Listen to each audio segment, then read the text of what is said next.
The HOA Karen called my son a burden because of his wheelchair. When my brave daughter stood up to her at the playground, Karen pulled out a gun and shot her. Big mistake. Karen didn't know I'm a federal agent and I'm about to destroy her completely. Before you watch full story, comment below. From which country are you watching? Don't forget to subscribe for more amazing stories.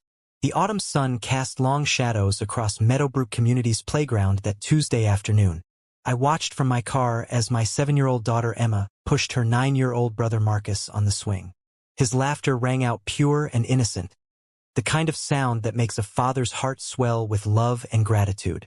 Marcus had cerebral palsy, and moments like these, where he could just be a kid enjoying a simple pleasure, were precious beyond measure.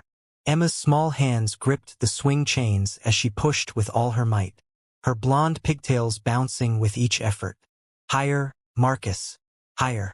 She giggled, her voice full of that beautiful childhood joy that knows no boundaries or limitations. I smiled, checking my watch. Just 10 more minutes before we needed to head home for Marcus' physical therapy session. My phone buzzed with work emails, but I ignored them. This was family time, sacred and untouchable. That's when I saw her approaching. Karen Whitmore, the HOA president, marched across the playground like a general inspecting enemy territory. Her perfectly pressed pants suit and stern expression had become infamous in our neighborhood over the past 6 months since she'd taken office. In her hand, she clutched her ever-present clipboard, her weapon of choice for enforcing every petty rule imaginable. My stomach tightened. We'd had run-ins before. She'd cited us for leaving our trash bins out 15 minutes past pickup time. She'd measured our grass with a ruler and threatened fines because it was a /4 in too long. She'd even complained about Marcus' wheelchair ramp, calling it an eyesore that decreased property values. But this was a public playground.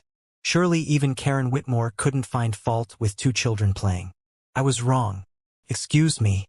Her shrill voice cut through the afternoon air like a knife. You there, girl? Emma turned, her smile fading as she recognized the woman who had made our family's life miserable. Why, yes, ma'am. This playground has rules. Karen jabbed her finger at a sign posted near the entrance. Children must be supervised by an adult at all times. Where is your parent? My daddy's right there. Emma pointed at my car where I was already opening the door to intervene. But Karen wasn't finished. Her eyes had locked onto Marcus and something ugly twisted in her expression. And that boy shouldn't even be here. Time seemed to slow down. I was halfway across the playground, but her next words reached me with perfect horrible clarity. This playground is for normal children. He's a safety hazard. What if he falls and gets hurt? What if he drools on the equipment? It's unsanitary. I'm calling security to have you both removed. Emma's face crumpled. At 7 years old, she understood exactly what this cruel woman was saying about her beloved brother. Marcus, bless his innocent heart, was still smiling, unaware of the venom being directed at him. That's enough, I shouted, breaking into a run. You have no right to speak to my children that way. Karen whirled to face me, her lips curling into a sneer. Oh, it's you, the father who thinks rules don't apply to his family. Well, let me tell you something. No, let me tell you something, I said, positioning myself between her and my children. My son has every right to use this playground. The Americans with Disabilities Act. Don't quote laws at me, she shrieked, her face turning red. I am the HOA president. I make the rules here, and I say that boy is a liability. Emma had climbed off the swing and wrapped her arms around Marcus, who was starting to sense something was wrong. His smile had faded, replaced by confusion and fear. Come on, kids, I said quietly, reaching for Marcus' wheelchair handles. We're leaving. That's right. Run away, Karen called after us. And don't come back. Next time I see that wheelchair on this playground, I'm calling the police. I didn't respond. I couldn't trust myself to speak. As a federal agent with 15 years of experience, I dealt with drug cartels, human traffickers, and violent criminals. But I'd never felt rage like this. Not when the victim was my own disabled son. Emma held Marcus's hand as we walked to the car, tears streaming down her cheeks. Daddy, Why was that lady so mean?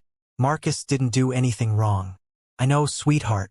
Some people have darkness in their hearts, but we're not going to let her steal our joy. Okay? But as I helped Marcus into the car and secured his wheelchair, I saw my daughter's face. The innocence in her eyes had been damaged. She looked at her brother differently now, not with pure love, but with the awareness that the world saw him as different, as less than. That's when something inside me broke. Over the next 2 weeks, Karen Whitmore's harassment intensified. She sent certified letters threatening legal action if we didn't remove Marcus' wheelchair ramp. She filed complaints with the city claiming we were operating an unlicensed medical facility because Marcus had occasional nursing visits. She even tried to get our homeowner's insurance canceled, claiming Marcus' disability made our property high risk. My wife Sarah and I consulted lawyers, but they all said the same thing: fighting an HOA was expensive and time-consuming, and there was no guarantee we'd win. Meanwhile, Karen had the HOA's legal fund backing her crusade. The stress was destroying our family. Sarah cried herself to sleep most nights. Marcus grew withdrawn, refusing to go outside, even in our own backyard. And Emma, my bright, joyful little girl, became quiet and anxious. But the worst was yet to come.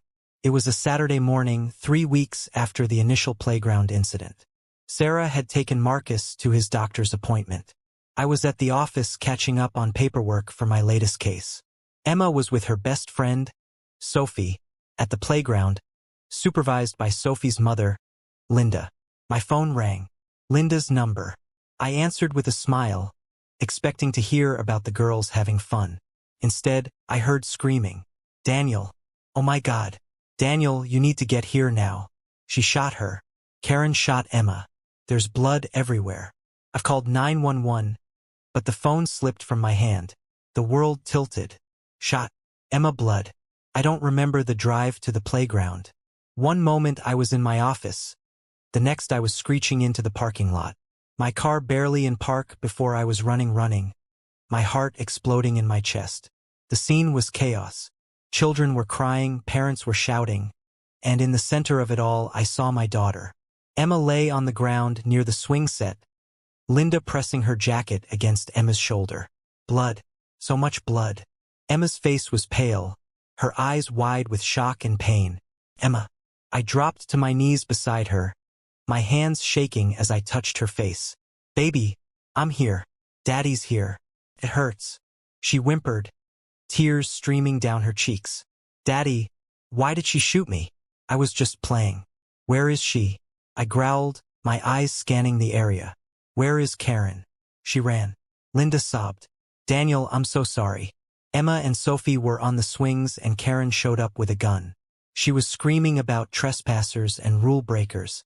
I tried to get the girls to come to me, but Emma stood up to her. She told Karen that her brother had a right to play here, too. That Karen was a mean bully, and Karen just raised the gun and fired. The sound of sirens filled the air. Paramedics rushed over, gently moving me aside as they worked on my daughter. I watched in numb horror as they cut away her shirt, revealing the bullet wound in her shoulder. Through and through, one paramedic said, Lucky. Lucky that the bullet hadn't hit an artery or bone. Lucky. My 7-year-old daughter had been shot and they were calling her Lucky. Sir, are you the father? Police officer appeared at my side. I couldn't speak. I just nodded. I'm Officer Martinez. I need to ask you some questions about not now. I managed to choke out. I'm going with my daughter. Sir, we need to know everything you know about Karen Whitmore. Multiple witnesses say she's the shooter. Do you have any idea where she might have gone? The paramedics were loading Emma onto a stretcher. She was crying, calling for me and her mother. I'm coming, baby. I called to her, then turned to the officer. My training kicked in, overriding the panic and rage. Her name is Karen Whitmore, 52 years old, lives at 847 Maple Drive in this community. She's the HOA president. She drives a silver Mercedes license plate. I rattled off the number from memory. She has a history of harassment against my family. I can provide documentation. What kind of harassment? My son is disabled. She didn't want him using the playground. This started 3 weeks ago when she verbally assaulted my children here. She's been escalating ever since. The officer's expression hardened. Sir, what do you do for a living? I'm a federal agent. ETF. I pulled out my badge with shaking hands. But right now, I'm just a father whose daughter has been shot. I need to be with her. Go, Officer Martinez said. We'll find Karen Whitmore. I promise you that. The emergency room became my hell for the next 6 hours. Sarah arrived 30 minutes after the ambulance, having raced from Marcus's appointment.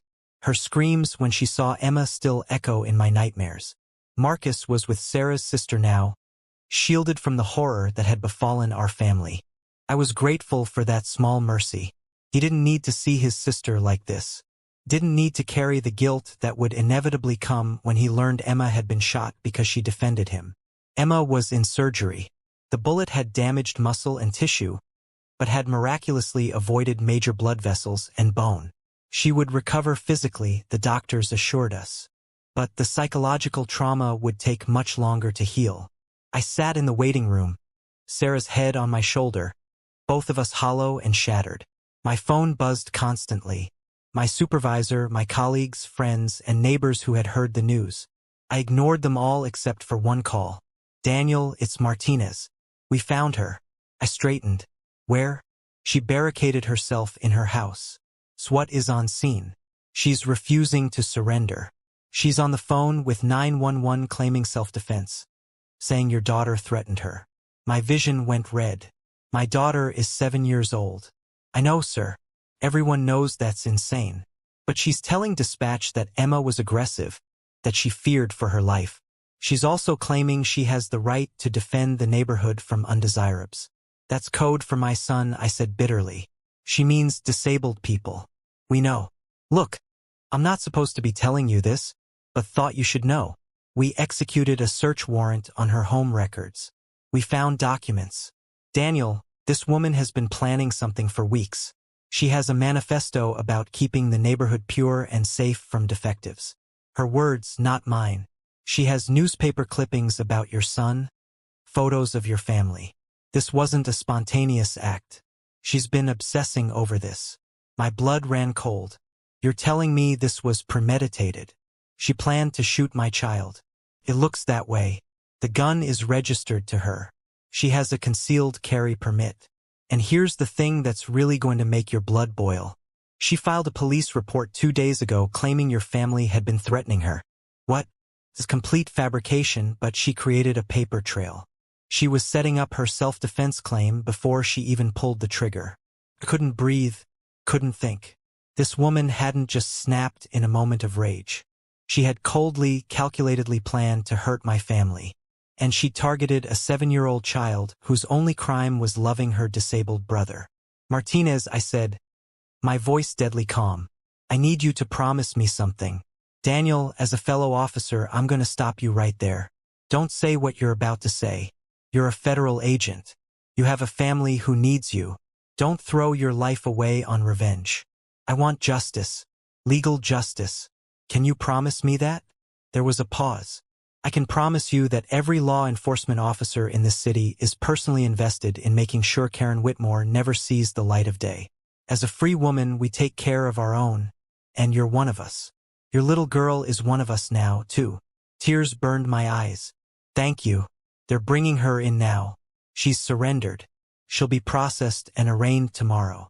Attempted murder charges, hate crime enhancements, assault with a deadly weapon. She's going away for a long, long time. But that wasn't enough. It would never be enough. Emma came out of surgery 3 hours later. The doctor said the operation was successful, but she would need months of physical therapy. The bullet had damaged nerves and muscle tissue that would take time to heal. When they finally let us see her, my heart broke all over again. My vibrant, joyful daughter looked so small in that hospital bed, surrounded by beeping machines and 4 lines. Her left shoulder was heavily bandaged, her arm in a sling. But worse than the physical injuries was the look in her eyes. The light was gone. The innocence had been stolen. In its place was fear and confusion and pain that no 7-year-old should ever have to carry. Mommy, Daddy. Her voice was small and hour. Sarah rushed to her side, carefully avoiding the injured shoulder as she stroked Emma's hair. "We're right here. Where's Marcus?" Emma asked, her lower lip trembling. "Is he okay? She didn't hurt him, too, did she?" "Marcus is safe," I assured her, taking her small hand in mine. "He's with Aunt Kelly. He doesn't know what happened yet." Emma's face crumpled, and tears began to flow. Not the tears of physical pain, but something deeper, more devastating. "It's my fault," she sobbed. "I made her mad." I talked back to her. I told her Marcus had a right to play on the playground, too. If I had just been quiet, if I had just let her say those mean things, she wouldn't have shot me. No. I leaned close, making sure she could see my eyes, see the fierce love and protection there. "Emma, listen to me very carefully. None of this is your fault. Do you hear me? Not one single bit. You were brave and kind, and you stood up for your brother. You did nothing wrong. But she shot me because I defended Marcus." Emma cried harder. "What if Marcus thinks it's his fault? What if he thinks he's bad because of his wheelchair?" Sarah and I exchanged devastated looks. Even while wounded and traumatized, our 7-year-old was worried about her brother's feelings. "Marcus will never think that," Sarah said firmly, her own tears falling freely now. "Because we're going to tell him the truth. That a very sick, very mean woman did something terrible. But that has nothing to do with him or his wheelchair. That woman's heart was full of hate, and that's her fault, not Marcus." "Will she come back?" Emma whispered, the question revealing her deepest fear. "Will she try to hurt us again?" "Never," I promised, my voice rough with emotion. "She's in jail and she's never getting out. I will make sure of that." Over the next few days, as Emma recovered in the hospital, I watched my daughter struggle with nightmares and panic attacks. She flinched at loud noises. She cried when nurses in dark clothing entered her room. Karen had been wearing a dark pantsuit when she fired the gun. Child psychologists came to evaluate her. PTSD, they said, trauma that would require years of therapy. My little girl, who had loved playgrounds and swings, would now forever associate them with violence and pain. And when we finally brought Marcus to visit, my heart shattered all over again. Marcus took one look at his sister in that hospital bed and began to cry. Deep, wrenching sobs that shook his small frame. "I'm sorry, Emma." "I'm so sorry. You got hurt because of me." "No, Marcus," Emma said, reaching out her good arm to him. "You didn't hurt me. That mean lady hurt me. But I would do it again. I would always stand up for you because you're my brother and I love you." They held each other. Two children trying to process evil and hatred. They were far too young to understand. And I stood there watching them, feeling like I had failed as a father. I was supposed to protect them. I was supposed to keep them safe. And I hadn't. But I could still get justice. I could still make sure Karen Whitmore paid for every tear, every nightmare, every moment of innocence she'd stolen from my children. The trial began 3 months later. Emma was physically healing, but the emotional scars remained. She still had nightmares. She still flinched at sudden movements. She refused to go to playgrounds anymore. Marcus had withdrawn into himself, barely speaking, convinced that his disability was a curse that brought pain to everyone he loved. No amount of reassurance from us or his therapists could fully break through that belief. Our family was broken, and Karen Whitmore had done the breaking. The courtroom was packed. The case had made national news. HOA President Schutz's disabled boy's sister. The story had outraged people across the country. Disability rights advocates filled the gallery. News cameras lined the hallway outside. Karen sat at the defense table in an orange jumpsuit, her perfectly styled hair now gray and unkempt. Her lawyer, a slick defense attorney named Robert Chin, had constructed a narrative of a frightened woman acting in self-defense against aggressive trespassers. It was disgusting. It was insulting, and I was determined to watch it fail. The prosecutor, District Attorney Maria Gonzalez, had built an airtight case. She had the 911 calls. She had witness testimony from a dozen parents who'd been at the playground that day.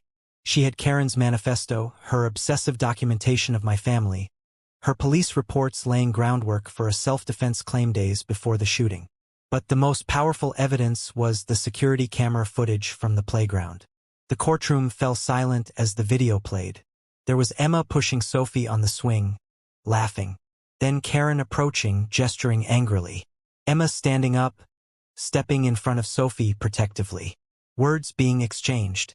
Karen's face twisting with rage. Karen pulling a gun from her purse. Emma's eyes going wide. Emma trying to run. The flash of the gun firing. Emma falling. Karen standing over her. Gun still raised before other parents rushed in. I watched the jury's faces. Horror, disgust, anger. Several jurors were crying. Then came the testimonies. Linda, Sophie's mother, described in vivid detail how Karen had been shouting about defectives and keeping the neighborhood clean before shooting Emma. Other parents confirmed Karen's history of harassing my family. Marcus, pediatric neurologist, testified about cerebral palsy, carefully explaining that it affected motor control but not intelligence or worth. That children with CP had every right to use public playgrounds. That discrimination against disabled children caused severe psychological harm.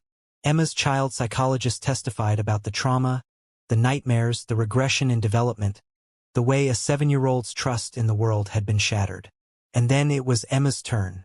My baby girl walked to the witness stand with Sarah supporting her. She wore a purple dress, her favorite color. Her left arm was still weak, still in physical therapy. She looked so small in that big chair. Da Gonzales approached gently. Emma, can you tell us what happened on the day you were hurt? Emma's voice was quiet but clear. I was playing with Sophie. We were on the swings. The mean lady came over and started yelling.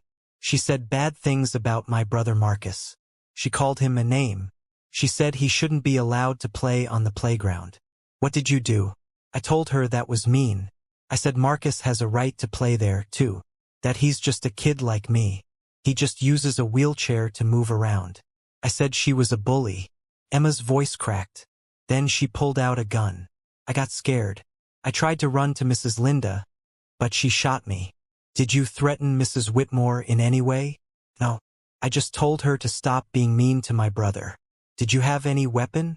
Emma looked confused by the question. No, I'm 7. I was just playing. Thank you, Emma. You're very brave. But Robert Chin, the defense attorney, stood for cross-examination. I felt Sarah tense beside me. I reached for her hand. Emma, Chun said with a smile that didn't reach his eyes. You said you spoke back to Mrs. Whitmore. Were you respectful? Emma looked at her lap. I called her a bully. So you were rude. Objection. Die Gonzales jumped up. Counsel is badgering a child victim. Sustained, the judge said sharply. Mr. Chun tread carefully. But Chun pressed on. Emma, had you been told by Mrs. Whitmore before not to come to that playground? She told us Marcus couldn't play there. But that wasn't fair. The playground is for everyone. So you knowingly disobeyed a direct order from an authority figure. I stood up for my brother. Emma's voice rose, tears starting to flow. She was being mean. She said he was bad because of his wheelchair. That's not true. Marcus is good. He's the best brother ever. Emma dissolved into sobs. The judge called for a recess. Sarah rushed to Emma, wrapping her in a protective embrace as we left the courtroom. In the hallway, I cornered Chin. How dare you attack my daughter like that? I'm doing my job, he said coldly. My client has rights, too. Your client shot a 7-year-old child because of disability discrimination. Alleged discrimination. That's for the jury to decide. I took a step closer, my voice dropping to a dangerous whisper. I've spent 15 years as a federal agent. I've put away some of the most dangerous criminals in this country. But I have never encountered anyone as morally bankrupt as you are right now defending that woman. Are you threatening me? No. I'm promising you that when this trial is over and your client is convicted, I will make it my personal mission to file complaints with the Bar Association about your conduct. Traumatizing a child victim on the stand crosses every ethical line in existence. Chen's face palled slightly, but he said nothing as he walked away. The jury deliberated for 4 hours. Each minute felt like an eternity. When they returned, I studied their faces. Grim, resolved. Not a single juror would look at Karen Whitmore. Has the jury reached a verdict? The judge asked. We have, Your Honor. On the charge of attempted murder in the first degree, how do you find the defendant? Guilty. On the charge of assault with a deadly weapon on a minor, how do you find? Guilty. On the charge of hate crime enhancements based on disability discrimination, how do you find guilty? The word echoed through the courtroom. Guilty. Guilty. Guilty. Karen Whitmore showed no emotion as the verdicts were read. She sat perfectly still, her face a mask. But when the judge announced the sentencing date and remanded her back to custody without bail, something finally cracked in her composure. This isn't fair, she shouted as bailiffs approached. I was protecting the neighborhood. That child was disrespectful. Her brother is a burden on society. I did what needed to be done. The courtroom erupted. The judge's gavel banged repeatedly as Karen was dragged out, still screaming about property values and undesirables and purity. Emma buried her face in Sarah's shoulder. Marcus, who we'd kept home from the trial but was watching the news coverage later, heard those words. Burden on society. I watched my son's face crumple, watched him internalize that poison. The sentencing came 2 weeks later. The judge, a stern woman named Patricia Hernandez, had clearly been affected by the case. Mrs. Whitmore, Judge Hernandez said, in my 30 years on the bench, I have seen many defendants. Some commit crimes out of desperation. Some act in moments of passion. Some are driven by addiction or mental illness. But what you did was calculated, cold-blooded hatred. You targeted a child, not just any child, but a child whose only crime was defending her disabled brother. You then shot the child and showed not one shred of remorse. Karen stared straight ahead, silent. The law provides guidelines for sentencing, but it also allows judicial discretion for particularly egregious cases. This is such a case for attempted murder in the first degree with hate crime enhancements. I sentence you to 45 years in state prison. For assault with a deadly weapon on a minor, an additional 15 years to run consecutively. You will serve a minimum of 50 years before being eligible for parole. Given your age, Mrs. Whitmore, this is effectively a life sentence. 60 years. Karen Whitmore was 52. She would die in prison. The courtroom was silent. Then someone in the gallery began to applaud. Others joined. Soon the entire courtroom was clapping, even as Judge Hernandez banged her gavel for order. I didn't clap. I just held my wife and watched as Karen Whitmore was led away in chains. Her life effectively over, but I felt no satisfaction, no triumph. Because the truth was, no sentence could undo what had been done to my children. 2 years have passed since that terrible day on the playground. Emma is 9 now. She's in therapy and she's making progress. The nightmares are less frequent. She can play again, though never on swings and never without anxiety. She's become an advocate, speaking at schools about disability awareness and anti-bullying programs. She's turning her trauma into purpose, and I've never been more proud of her. Marcus is 11. He still struggles with the belief that he's a burden, that his disability causes problems for the people he loves. But he's found a support group of other kids with disabilities, and they're helping each other navigate a world that isn't always kind or accessible. He started writing poetry about his experiences, and it's heartbreakingly beautiful. Sarah and I are still healing, too. We moved to a different neighborhood, one without an HOA, one where the neighbors welcomed Marcus with open arms. We're in family therapy, all 4 of us, learning to process the trauma together. We filed a massive civil lawsuit against Karen Whitmore, her insurance company, and the HOA for failing to act on her obvious harassment and discrimination. We won. The money went into trust funds for Emma and Marcus' futures, and we donated a significant portion to disability rights organizations. The HOA was dissolved.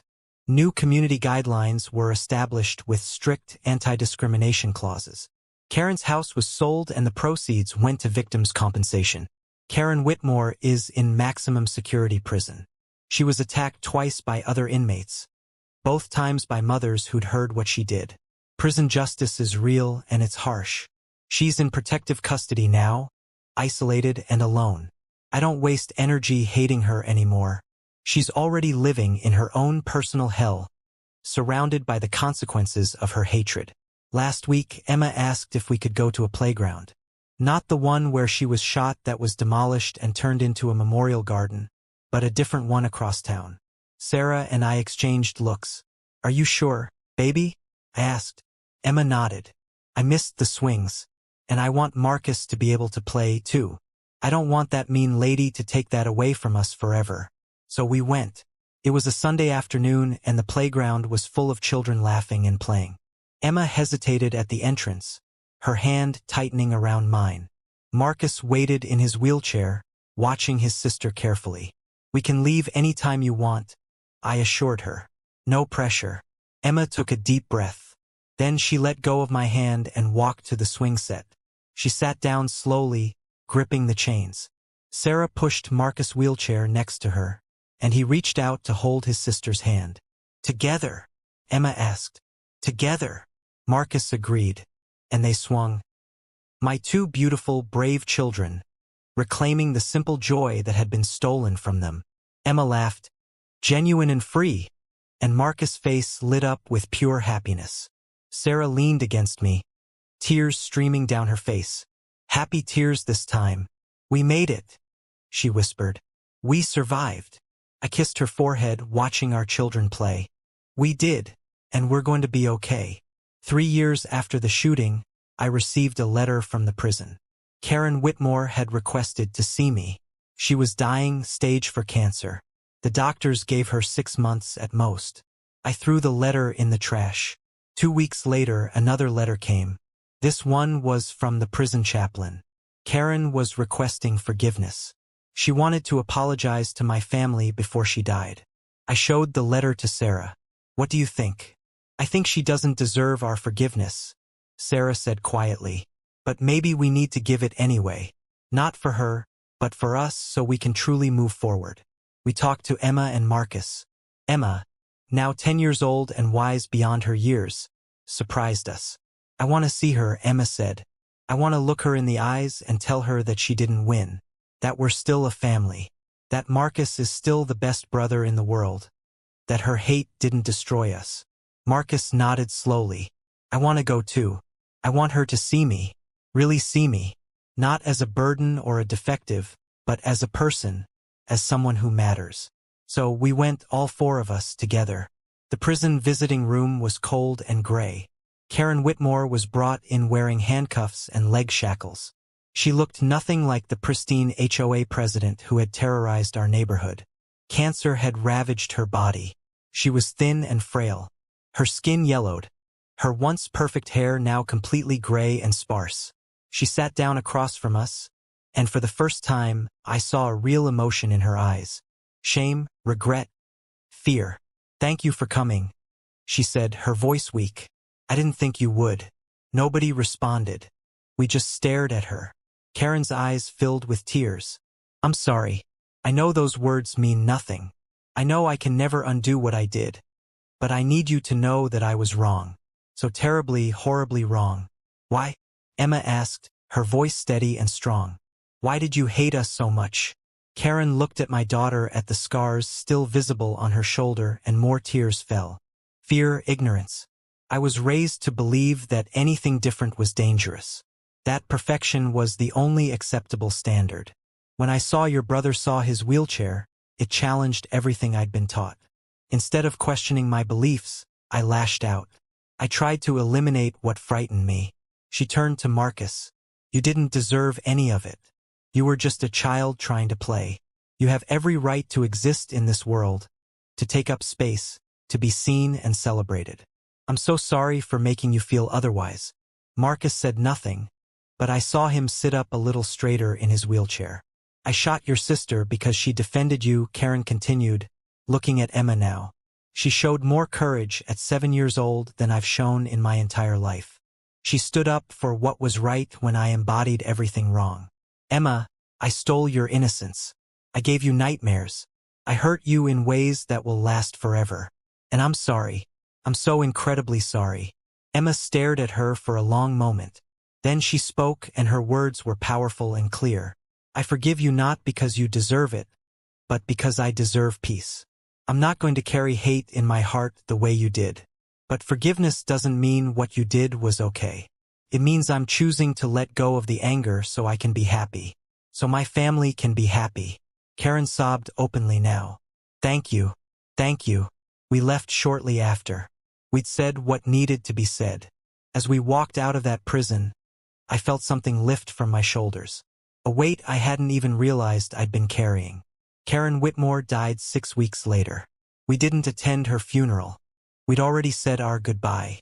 Instead, that same day, we went to the memorial garden that had been built where the old playground once stood. There was a beautiful statue there now of 2 children holding hands. One standing, one in a wheelchair, united, equal together. A plaque at the base read, "In memory of innocence lost and courage found. May we always stand up for each other." Emma placed flowers at the base of the statue. Marcus touched the wheelchair using child's hand, running his fingers over the bronze. "We did it," Emma said softly. "We survived. We're still here. We're still here," Marcus echoed. "And we were scarred, but stronger. Broken but healing. Changed forever but not destroyed. Because love is stronger than hate. Resilience is stronger than trauma. And family, true family that stands together through the darkest moments, is the strongest force in the world." Karen Whitmore tried to break us. She failed. We're still here. We're still fighting. We're still loving each other fiercely and completely. And that, in the end, is the greatest victory of all. We didn't attend her funeral.